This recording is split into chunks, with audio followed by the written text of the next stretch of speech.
हर महादेव, जय भोलेनाथ। आज मैं आप लोग को सोमवार व्रत की कथा सुनाने जा रही हूँ। कृपया आप लोग इस कथा को सच्ची मन और श्रद्धा के साथ सुनिएगा। कहा जाता है भगवान भोलेनाथ की कथा सुनने मात्र से मनुष्य के मन की सभी मनोकामनाएं पूर्ण होते हैं। चलिए कथा को प्रारंभ करते हैं। कथा प्रारंभ करने से पहले आप लोग चैनल को लाइक और सब्सक्राइब जरूर करिएगा। एक साहूकार रहता था। उसके घर में किसी चीज की कमी नहीं थी, परंतु वह पुत्र न होने के कारण बहुत दुखी था।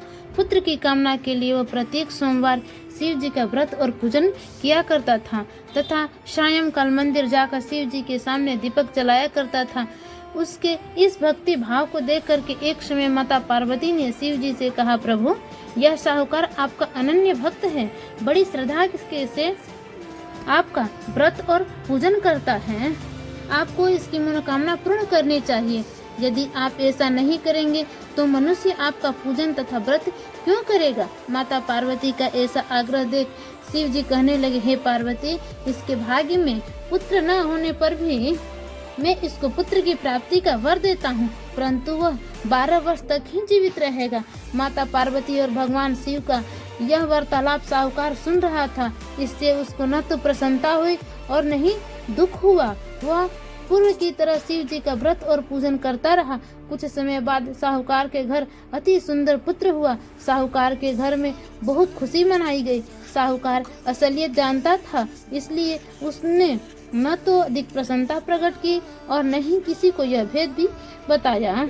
जब वह बालक 11 वर्ष का हो गया तो उसकी माता ने साहूकार से उसका विवाह करने के लिए कहा। साहूकार इसके लिए राजी नहीं हुआ। उसने बालक के मामा को बुलाकर उसे बहुत सा धन देकर कहा, तुम बालक को पढ़ने के लिए काशी ले जाओ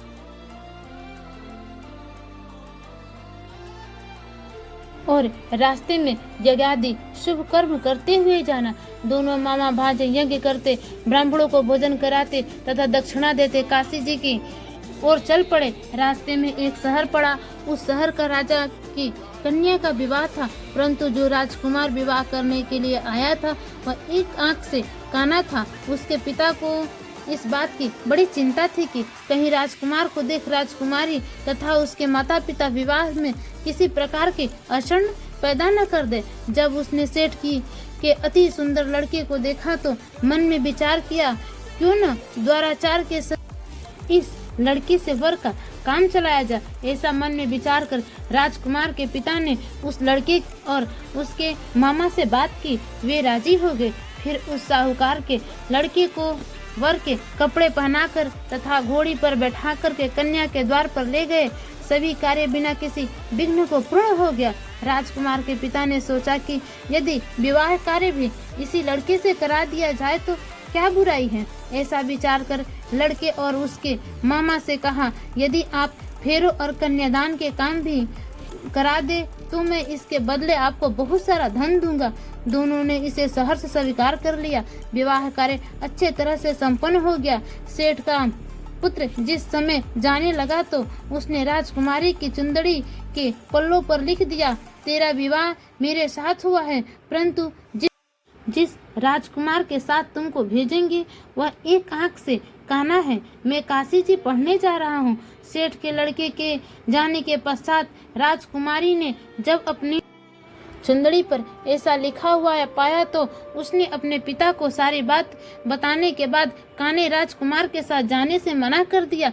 राजकुमारी के माता पिता ने अपनी कन्या को विदा नहीं किया और बारात वापस चली गई। उधर सेठ का लड़का और उसका मामा काशी पहुंच गए। वहां जाकर उन्होंने यज्ञ करना और लड़के ने पढ़ना शुरू कर दिया। जब लड़के की आयु 12 साल की हो गई उस दिन उन्होंने यज्ञ रचा रखा था।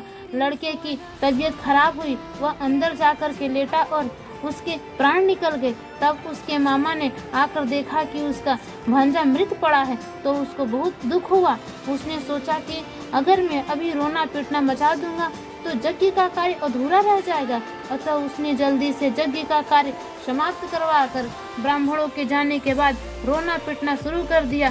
संयोगवश उसी समय शिव पार्वती उधर से जा रहे थे। रोने और विलाप करने की आवाज सुनकर वे वहां पहुंच गए। उन्होंने पाया कि वहां एक लड़का मृत पड़ा था। माता पार्वती कहने लगी, महाराज, यह तो उसी सेठ का लड़का है जो आपके वरदान से उत्पन्न हुआ था।